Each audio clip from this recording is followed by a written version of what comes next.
Hello there, everyone. It's been a bit since I've made a video, and I'll just give a little breakdown on why that is right now. When it comes to making videos, at the start I was very happy and really wanting to do it. But after like a couple of months, I didn't really feel the need to do it anymore. But I still like doing this every once in a while. It's just a bit hard when your thing wants to screw up while you're recording, or you just don't have the motivation to do it. So right now, I'm trying to get back into the flow a bit with a bunch of new things. I'm able to do audio recording, as you can hear, and I got editing software, so I can try and do proper editing on video with my computer. But I'm gonna explain the purpose of this new series that I want to try and start, which is explaining about putting off information on all of my favorite firearms from throughout history. And today I'm gonna try and start that with one of my favorite rifles from the First World War. And I'll say it now, in case I do it throughout the video. I do not speak French, so I apologize for any mispronunciation of any words. You can correct me in the comments if you feel so inclined. In 1884, a man named Paul Villet invented a new smokeless powder propellant dubbed Powder B.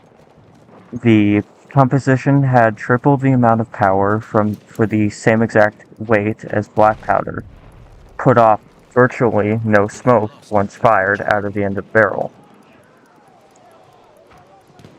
The French plans to field a new rifle for the French military was abandoned from the introduction of this new propellant, and the design process for a new rifle began in 1886. This process led to the creation of the rifle now known as the Lebel Model 1886, or US Fusil Modella 1886. It was a bolt-action feeding from a 8-round tubular magazine with the ability to double load, or the ability to put in or feed one round into the elevator and one into the chamber to give it a 8+2 capacity. It was chambered for the newly invented 8x50mm R Lebel. It replaced the Fuse Modelo 1874 Gras in 1887. It shared many features with the Gras, with having the same bolt and trigger mechanism, also having the magazine tube from the MLE 1874 Korschak rifle, and locking lugs inspired by the Swiss Vittorelli. Lebel was 9.7 pounds with the magazine tube fully loaded, and 51.2 inches long. This thing was longer than the Gewehr 98, which I thought was incredibly long, and this is longer. The Lebel, the end of the muzzle, was equipped with a lug for an épée bayonet. The bolt was modified in 1893 to create the Lebel Model 1886/93. As stated before, the rifle was adopted by the French military and other branches in 1887. Conveniently, right after the adoption of the rifle, many other countries started fielding and using newly created ammunition using the new smokeless propellant, such as like the British 303 or the German 7.92 by 57mm Mauser round. And those came with like the new rifles such as the Lee Metford, I believe, and the Gewehr 88. The rifle saw some use within littler wars nearing the end of the 1800s, but the most use it would see was during the First World War. By this point, It was already outdated and outmatched by other rifles used by other countries, such as like the M1903 Springfield, the Pattern 1917 Enfield, or the SMLE Mark III, the Gewehr 98, probably even the Type 38 Arisaka. Those were all out for much better, cleaner designs and performed way better. Had many problems with it. The bolt was clunky and not as smooth, even with its update. You could only load single rounds at a time into the magazine. It had no stripper clip accessibility, so its reload was much slower and a lot longer. The straight wrist grip, meaning like the grip is straight, not like the semi-pistol grip that many other rifle stocks have, was not as comfortable and harder to use. The length made it harder for CQC, and the weight made it a bit it wore down the user over time. Around this point in time, a rifle named the Bertruthra, I believe I'm pronouncing that right, started being introduced to supplement the Lebel or replace it in some capacity. It was a lot faster to reload because it used M-block clips inspired by the Mannlicher design. Normally, the capacity was around 3 to 5. The 3-round capacity was the older 1890 version, and then the 5-round ones were starting to be introduced around 1916, I believe. Despite it being introduced, the Truthra and the Lebel served alongside each other all the way up until the end of the war. It did manage to see some use post-war, despite being replaced. In 1936, the Moss 36 was officially introduced as the new service rifle. It was chambered in a new 7.5 by 54mm French round and had stripper clip accessibility, only feeding from a 5-round non-integral magazine. It was even shorter and lighter, and a lot cleaner to use, more comfortable. Just generally, it was a lot better. Even though they had been replaced by the Moss 36, both the Lebel and Patrizia, I probably just screwed that up, were pushed back into service due to a need for rifles at the beginning of World War II. They were so underhanded because the Moss was just being introduced that not as many of them were in storage for it to be issued to new recruits and new soldiers. So the Lebel was pushed back with the Bertruthra. These were typically issued to poorly trained reserve troops. I believe in 1939 or 1940, when the French were trying to invade France, many of the troops on the upper end, I think fighting near Belgium, were issued with the Lebel.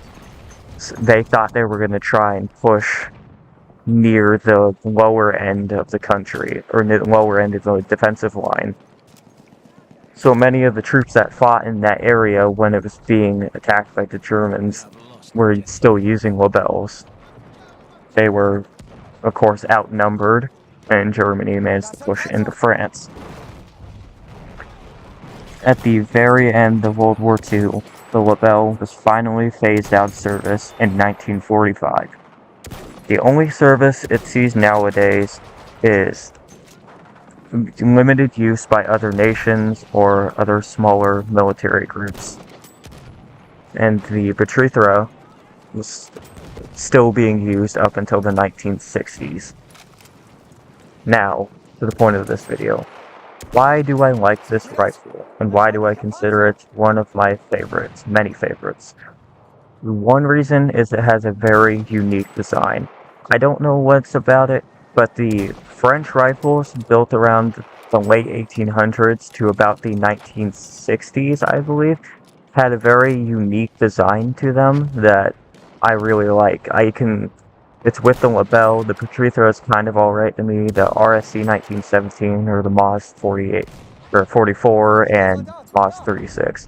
They all have this very specific look to them, and it's mainly in their handguard design, where it's a long, wooden handguard with a long indent along the middle as like a relief, I think, for the wood. I like its general capacity. For it having 8 rounds, it's a lot more than any rifle at the time. Many other rifles at this point only had a 5-round capacity, with the main exceptions being the Carcano, made or used by the Italians, which had 6 rounds, and the Lee Enfield, or SMLE, used by the British, which had a full 10 rounds. Also, it was a very influential design. Mainly the cartridge. The introduction of smokeless powder was a very good thing at that point. It provided a lot more power. I'm pretty sure it also improved its range and accuracy as well. In putting off less smoke, which I believe the smoke that was produced by black powder it had some chemical in it that was not very healthy to breathe in for a certain amount of time. So that was a plus too, getting rid of that. And it just bridged the way to more modern firearms designs. I don't know. I know I'm stuttering a lot. I'm not used to recording. And I thought this video might take a bit longer to make, but it appears it's not going to be that long. So you guys are just going to have to excuse my stuttering. I'll get used to this eventually. And this is the first time I did have to write a script for a video. Normally I don't. Unlike any of my old LEGO reviews, I never wrote scripts for those. But this time I went and wrote like a full 2-page script just on this one rifle in about 2 hours for this one video. So as I said before, I apologize for any mispronunciations and also my stuttering. I'll get over it eventually. I believe the next rifle that I'm going to talk about, I think I'm going to do this based on, like, category of weapons and what country they were made in. So I think I'll continue with French rifles for right now, and then I'll move on to maybe, like, some American or German designs. But I believe the next rifle that I want to talk about is the RSC 1917/1918. But we'll have to wait and see till then. But, as always, I hope you guys have a wonderful rest of your day, and a wonderful tomorrow. And as always, Ghost out.